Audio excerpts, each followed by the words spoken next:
You guys are set. Start.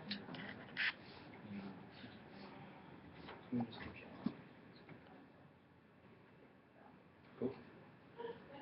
Are we on the shot? Okay, Yeah. cool. Hi guys. We're the Heartland Alliance team. Our How Can We is how can we reduce bedbug infestations in affordable housing facilities. Um, so over the last week, we've sort of been in the middle of this research and synthesis process. We've still been trying to get in touch with experts and get some interviews done. We've done a little bit more online research, but we've also started to cluster our ideas and maybe start drawing some connections and figuring out some different paths that we can take once we move into the actual brainstorming phase of our project. So the first thing we worked on during this last week was sort of using these synthesis tools, especially the ones that we discussed in the workshop, to kind of visualize what's been going on with our project and areas of deficiency. And so we used a couple of journey maps, one for actually how the bedbugs enter the building and how the infestation spreads, and then another one for how the users or how the residents move through Heartland services. And the former, we ended up having a lot of information for, and just seeing it all laid out in front of us, we sort of gained a little bit of confidence in the fact that we had so much information about all these various steps of the process. And then for the second, we were able to fill out certain bits of the Heartland experience for residents, but we realized that talking to users would be the users and the people who work at Heartland facilities would be the best way to gather that information.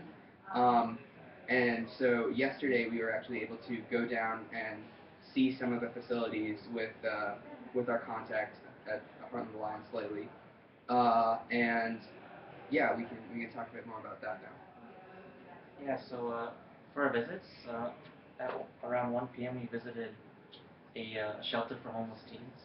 It's more of like a drop-in center, and it's a hybrid. It's like during the day it's a drop-in center where teens can just come in who are homeless, and at night there's actually some teams of homeless can actually live there.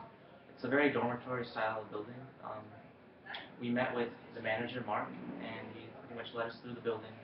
He gave us a tour of all the dorms, girls' rooms, guys' rooms, the common spaces. He showed us they have like living room, kitchen. All the teams are provided with food. Um, but yeah, we interviewed him and we gained pretty useful information about how they've dealt with their bedbug problems there. It seems like they've been having a lot of problems in the common spaces with couches, and because teens are coming in and out, they keep having to deal with these problems. But he also had good news in that recently they haven't been having much problems with bedbugs. I think it's because he told us that his pest company has been doing monthly inspections, which has been helping a lot in keeping the bedbug problem tacked down. So that was a pretty informative visit. After visiting Neon, we visited the senior home of Heartland, Hollywood House, and that's where we really encountered the brunt of the bedbug problem. We interviewed about like 5 or 6 seniors, and all of them had bedbug problems in the facility. They're saying how like some seniors would be scared to even report the problem. There was a lot of disparity between the seniors and management. Some seniors were scared of the management. They would be scared of telling them about the bedbug problem. There was a sense of shaming for a few seniors. Although I would only say a few. Yeah, Because I mean, there were also interviewers that were pretty forthcoming, I guess, with the information that they'd had about the problem. But there were some accounts of a few individuals in particular that, I guess, the hoarders were some that they wouldn't let people into their room and that kind of thing. Just were in general just less cooperative.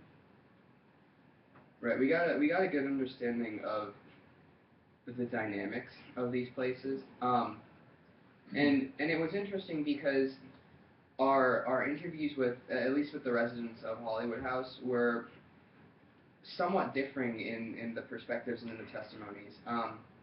Some people were, I'd say, like 4 out of the 5 people we interviewed were definitely not as pleased with the management of the facilities as they could have been. They were upset that the problem was persisting and that they felt that there wasn't enough being done about it. But one of one of the residents told us that he felt that Heartland did a good job and did a good job in treating it and making sure that the problem didn't continue to affect him. And something that we got the biggest handle on during these visits was just the psychological effect of having bed bugs. And it's something that over the past week we've really been building an understanding of how it's not just like we mentioned last week how there's like stigmas about it and this idea of being unclean or being like not taking care of one's body or one's belongings well enough, and then also these sorts of more serious mental illness effects such as insomnia and anxiety that can be caused by bedbug infestations. But what we really got this week was this idea of paranoia and defenselessness that's associated with bedbug infestations, and especially some of the people who we talked to really felt very helpless at the hands of these infestations, because in the end, as a resident, as someone who doesn't have access to pest control equipment, it's very difficult to deal with these problems. There's really nothing you can do other than tell someone, tell your landlord, tell your management about it, and then just isolate your things. And it's a very traumatic experience. And within Hollywood House, we actually encountered some people, or some testimonies about people who are hoarders, and it's a problem that they face there, and something that contributes to these bedbug infestations, because these people will accumulate so many things, and the clutter provides a really, really good place for these bedbugs to hide and reproduce.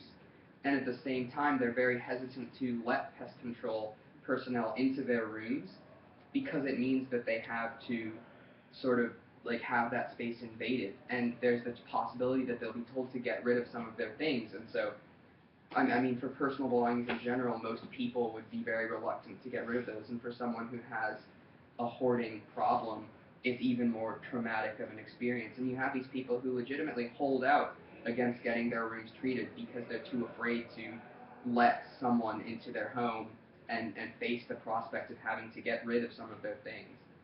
Okay, so just to wrap up, I think the space that we're at right now is based on like our interviews, despite them being very different, like across the 2 different houses, and like I guess like the bed bug problem being dealt with in somewhat different ways. One commonality that we've found is there's room for improving education about bed bugs, and there's also like an interest in creating preventative measures via an educational channel.